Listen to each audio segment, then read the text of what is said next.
Gold is breaking out, hedge funds are buying, and US bond yields are down. Hi, my name's John from Anzo Capital.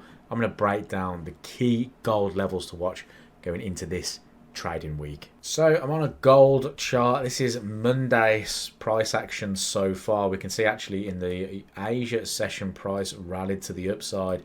We've then consolidated pretty much through London session until the opening of the US session, where we've broken out and made our move to the upside. So it looks like gold prices are continuing higher. The target for us on gold is around about this $4,450 area. You can see it was the high that formed here on the 13th of August.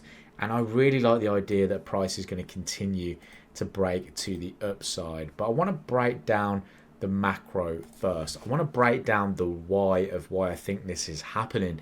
And then we can have a look at where we can look from a technical analysis point of view on to buy gold potentially.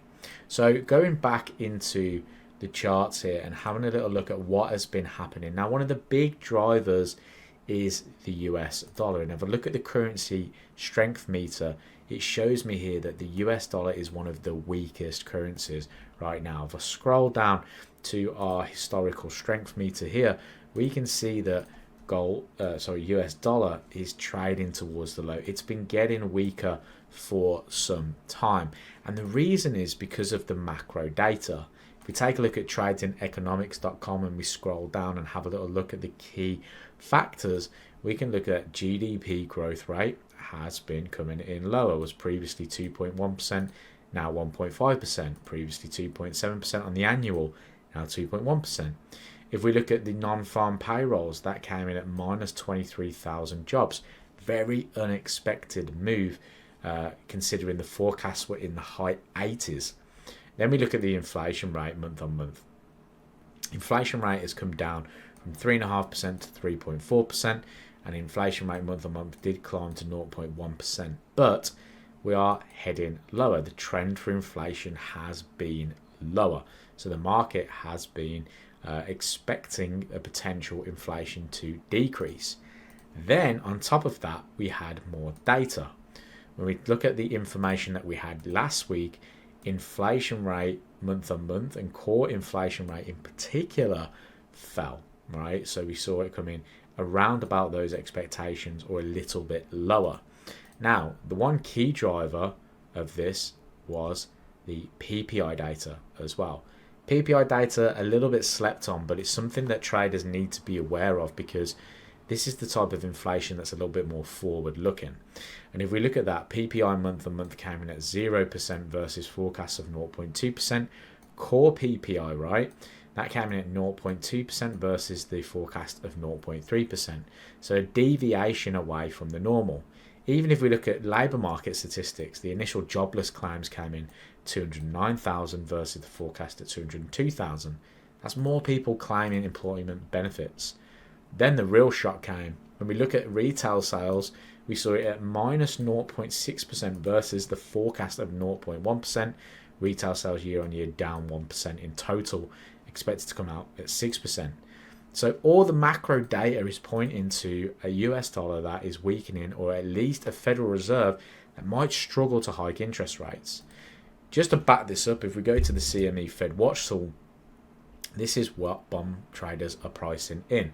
We can actually see there's now a 69% chance of no hike coming in the September meeting.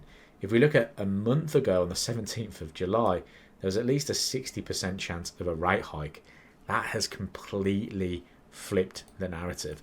And that is exactly why we are seeing gold prices drive higher. Now, one big part of this as well is those bond pricing. So what you've got here is a chart. Yellow line is US 2-year yields versus gold, which is the blue line, right? These work inversely to each other. So when we see the yellow line move lower, it can often mean that the blue line can move higher. So the yellow is US 2-year yields and the blue line is gold. And we can see here, when we split this off, US 2-year yields have been falling, gold consolidated and then broke out and moved to the upside. What this is telling us is that bond traders are pricing in the idea that the Federal Reserve might not even be able to hike interest rates. Now, the only concerning thing is the US 10-year yields, because they are starting to climb as well, which is not normal. Usually we see that they kind of fall in line with each other. But we're not really seeing that. Actually, the end of the curve is still getting a little bit more pushed out versus the short end of the curve. So the spreads between the 2 and the 10 are widening at the moment. So that being said, looking at these gold prices, I do feel like we can see some upside, but there's a couple of different options we need to look at. First of all is the trend, right? What is price doing? Price is very bullish here. We had that consolidation, we broke out, come back, retested support, and we are continuing that move higher. So where is that move potentially going to go to? I like the 4,450 area, and I like all the way up into the 4,500. The basic reasoning behind that is if I grab the adjustable market profile tool and go from the swing low to the swing high, you can see that this is where the volume starts to kind of build in from that downward move that we have. If I just expand it just a little bit higher here, you can see that we have a point of control a little bit higher up, but high volume around about the $4,533. The only concern is that if you're a swing trader, you probably want price to come back first before looking for a continuation. But if you're trading this from a day to day, this is something that you can look for. So look at current price. This is a 30-minute time frame. So this is current Monday's price action. We can see that we're trading higher. The market's making higher highs, higher lows.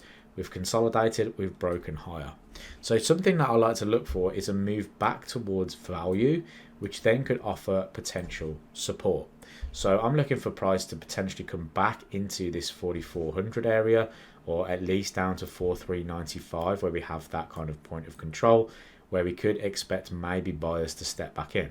Now, I'd need to see some kind of changes on the lower time frame for that to agree with that, but that's something we can look at.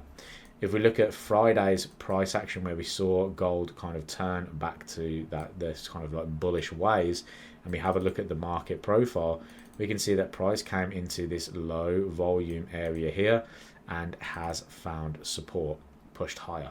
So two different options we can look for, but what the market profile gives us are just some key levels to watch out for. We had the value area high, price wasn't really respecting that, so we have to look at the other levels of support. Now price is breaking out, it could look like we could get a continuation to the upside. So thanks for watching, traders. If you did like this video, like and subscribe, and I hope that you have a great trading week.